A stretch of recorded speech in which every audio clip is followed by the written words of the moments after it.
He declared on Tuesday it was time for change and praised demonstrators for finally acting against the brutal and corrupt Iranian regime.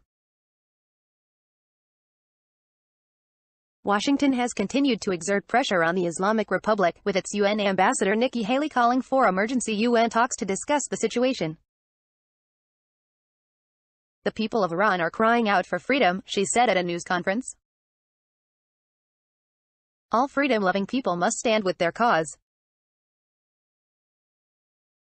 Iran's leaders have said the protests, which began over economic issues on December 28 but quickly turned more radical, were part of a foreign plot to destabilize the regime. "The enemies have united and are using all their means, money, weapons, policies and security services to create problems for the Islamic regime," Khamenei said. "The enemy is always looking for an opportunity and any crevice to infiltrate and strike the Iranian nation." Even reformists, who backed the last major protest movement against alleged election rigging in 2009, condemned the violence and the support it has received from the United States. But they also urged the authorities to address economic grievances that have fueled the protests. "Officials must acknowledge the deplorable situation of the country as the first step to hearing the protesters," tweeted Mohammad Ali Jafari, whose father Mehdi Karbi has been under house arrest for almost 7 years for helping lead the 2009 demonstrations. Many have been turned off by the violence, which has contrasted with the largely peaceful marches in 2009. But on the streets of the capital, there is widespread sympathy with the economic grievances driving the unrest, particularly an unemployment rate as high as 40% for young people. "The poorer section of society is really under pressure," Sakina Eidi, a 37-year-old pharmacist in Tehran, told AFP. "But I don't think it will continue. Even those who maybe acted emotionally, vandalizing things and setting fire to public property,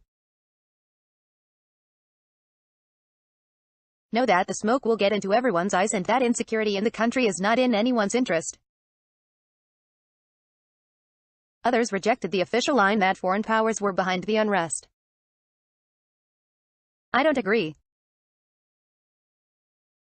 People have reached a stage where they can no longer tolerate this pressure from the authorities. They have burst and are now out in the streets," said Soraya Sadat, a 54-year-old unemployed woman.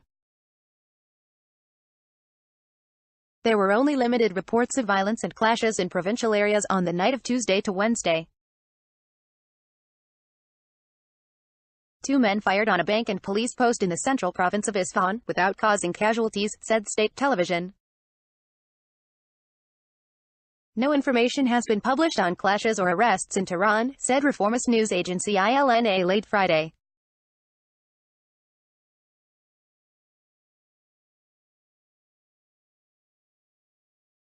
Police presence in the capital also appeared to have dwindled, official media and AFP journalists said. That was in contrast with the previous 2 nights, when multiple deaths were reported across smaller towns, including 6 protesters killed during attacks on a police station in Isfahan province.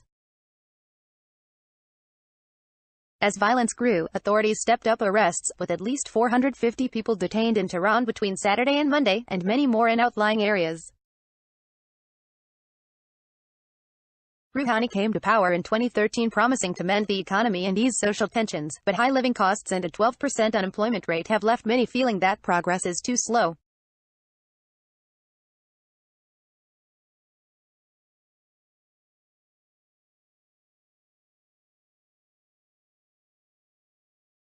Rural areas, hit by years of drought and underinvestment, are particularly hard hit. Rouhani on Sunday acknowledged there was no problem bigger than unemployment, and also promised a more balanced media and more transparency. In 2009, authorities ruthlessly put down protests against the re-election of hardliner Mahmoud Ahmadinejad.